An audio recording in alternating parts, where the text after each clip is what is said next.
Well, my talk this evening, as I have it, is entitled The Islamisation of Europe. And I'd like to start with two quotes. The first is from Niall Ferguson, who's a professor and a well-known English history author. A youthful Muslim society to the south and east of the Mediterranean is poised to colonise a senescent Europe to the north and west. And a second quote. There are signs that Allah will grant Islam victory in Europe without swords, without guns, without conquests. The 50 million of Muslims of Europe will turn it into a Muslim continent within a few decades. Europe is in a predicament, and so is America. Muammar Gaddafi on Al Jazeera television, April 2006. Now, what would an Islamic Europe mean? First thing to understand is this is nothing whatsoever to do with race. This is a question of culture and religion. Many, for instance, in Europe now, the largest growing Christian community is the black community, and there are very significant numbers of white Muslims. So forget anything you thought you were going to hear about a race-related discussion tonight. This is not race, this is culture, this is religion. An Islamic Europe would be a Europe ruled, as are all full Islamic states, by the Quran, Sharia law. As far as any good Muslim is concerned, the only law that you need is contained within the Quran, which, unlike the Christian Bible, is literally the word of God as dictated. What would rule under the Quran mean? It would mean no freedom of speech, because freedom of speech is haram, forbidden. It's all there in the Quran. You don't need to think for yourself. Follow the Quran, follow the hadiths, the accounts of the preachings and sayings and doings of Muhammad, and that's all you need. There would be no democracy.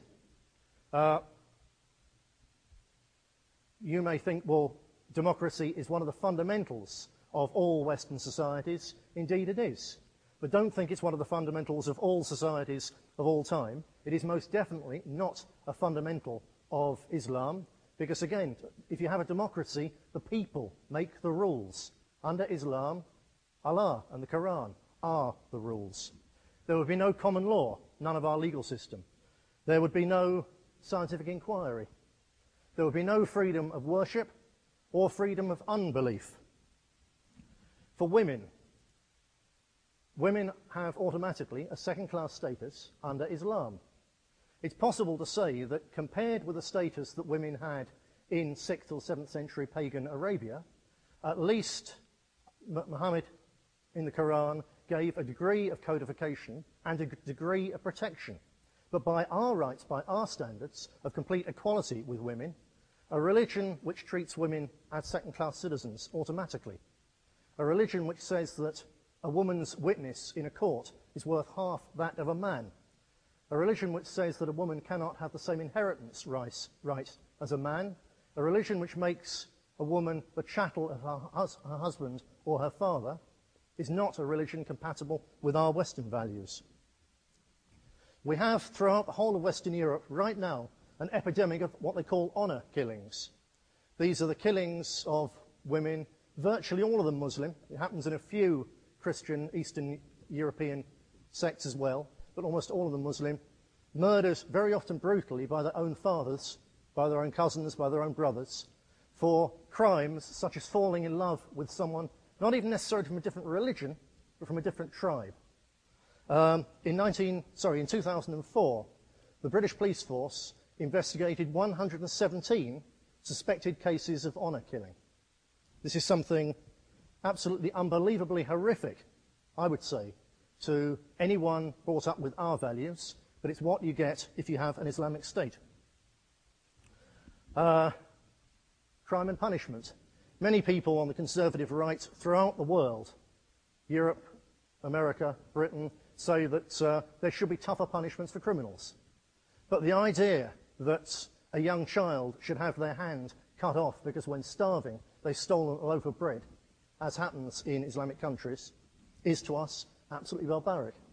But it's what you get. That, I suppose, only affects a small number of people, especially when you have those kind of punishments.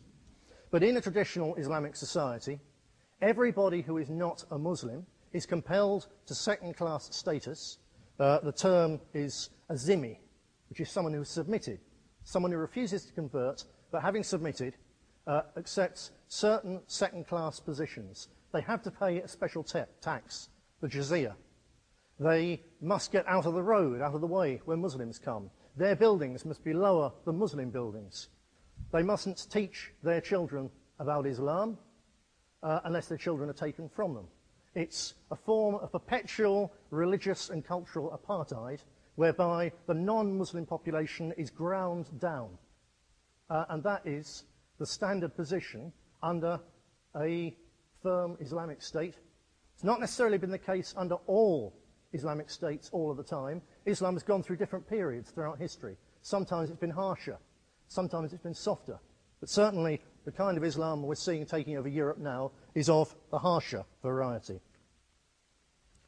How is it happening that Muammar Gaddafi and one of Britain's leading modern historians says that Europe is going to become Islamic virtually without a fight?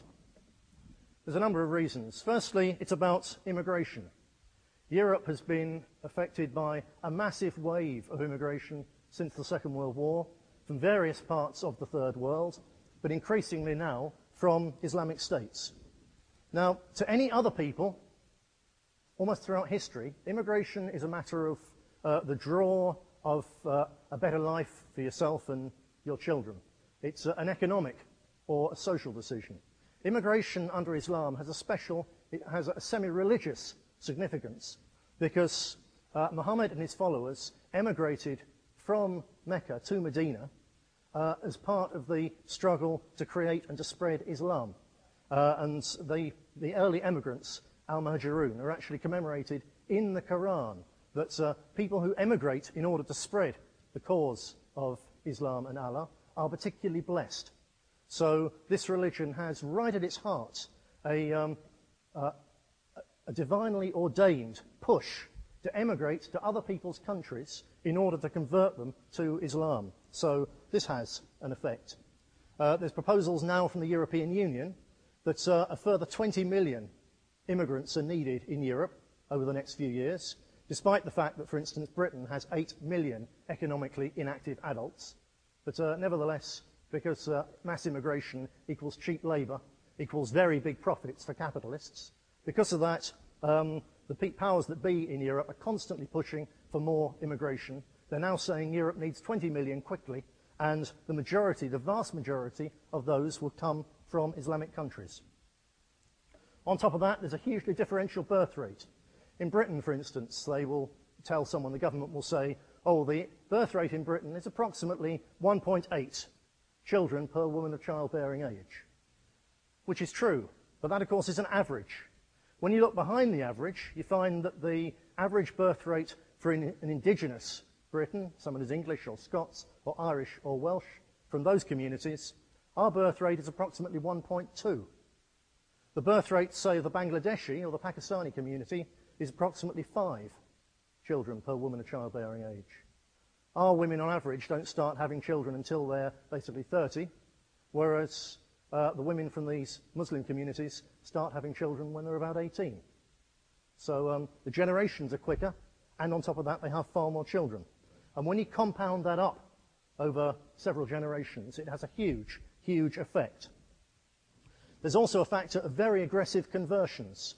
In France, at this very minute, France, one of the centres of traditional European civilization, 70% of all prisoners in French prisons are Muslims.